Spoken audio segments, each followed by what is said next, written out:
महाराज की देवभूति की विवाह की कथा है, कपिल उपाख्यान है, अष्टादश का उपदेश है। चौथे स्कंद में मनु महाराज की तीनों कन्याओं के विवाह के वर्णन के बारे में बताया गया है। ध्रुव चरित्र है, भगवान को ध्रुव से कैसे दर्शन हुए, पृथु महाराज, अंग महाराज, पुरंजन उपाख्यान है।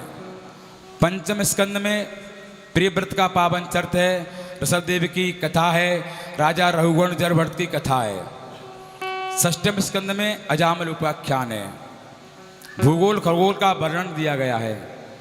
और सप्तम स्कंद में हिरण्याकश्यप प्रहलाद जी का पावन चरित्र है। अष्टम स्कंद में मन मंत्रों की कथा है, भगवान ने कितने मन मंत्र हुए, कौन से मन मंत्र में क्या अवतार लिया।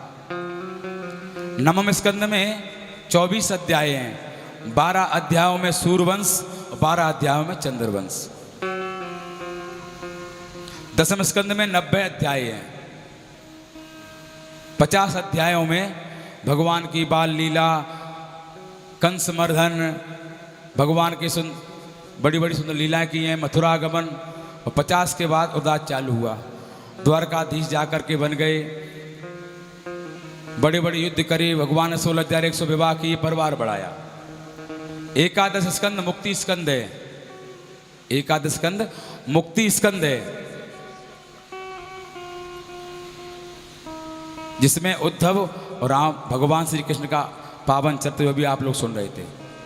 और 12वें स्कंद में कलयुग का वर्णन, कलयुग के पापों से बचने का उपाय और भागवत की पूरी महात्म्य महिमा। बोलो भागवत भगवान की जय। आज 7 दिन कैसे बीत गए पता भी नहीं चला। कथा तो बहुत होती रहती है, करते रहेंगे, लेकिन ऐसे श्रोता, बड़ाई नहीं कर रहा हूं मैं, भाव को सुनने वाले कभी कभी मिलते हैं, तो हमारा भी मन होता है कि क्या सुना दें, क्या सुना दें। अगर मुझसे कोई गलती हो गई हो कथा सुनाने में, तो मैं बड़ा वक्ता नहीं हूं, सभी से क्षमा प्रार्थी हूं, माता बहना भैयाओं से। यहां पर 1990 से 2002 तक मेरे गुरुदेव आया करते थे, आचार्य श्री मधुनदास जी महाराज, तो बड़ी बड़ाई करते थे वो। मैंने, महाराज जी आप एक महीने जाके दिल्ली में रुक जाते हो, आपको वृंदावन की याद नहीं आती है? मैं छोटा तो था। बोले पागल, ऐसे भक्त हैं वहां पर, कभी तू जाएगा तो तेरा भी मन नहीं हुआ वहां से आने का। बाबूलाल जी, राजेंद्र जी, शंकर जी, अमीश जी, अशोक जी, सब जुड़े हुए थे महाराज जी से। तो उन्हीं के आशीर्वाद से आज मुझे यहाँ आने का सौभाग्य प्राप्त हुआ है, गुरु के आशीर्वाद से। और इसका मेन श्रेय जाता है हमारे शंकरलाल और अम्बीश जी को। ये जब भी आश्रम, हर साल जाते वृंदावन आश्रम पर, कभी कभी मैं प्रयास में इनसे बोल देता, बोले भाई साहब कभी हमारी भी कथा करवा दो दिल्ली में। बोले महाराज समय आने पर करवाएंगे। ठाकुर जी की इच्छा थी, अधिक मास का पावन महीना था, अपनी वाणी पवित्र करने का, जहाँ गुरु किया करते थे। आज मेरे सौभाग्य है कि उसी गद्दी पे मैं भी कथा कर रहा हूँ।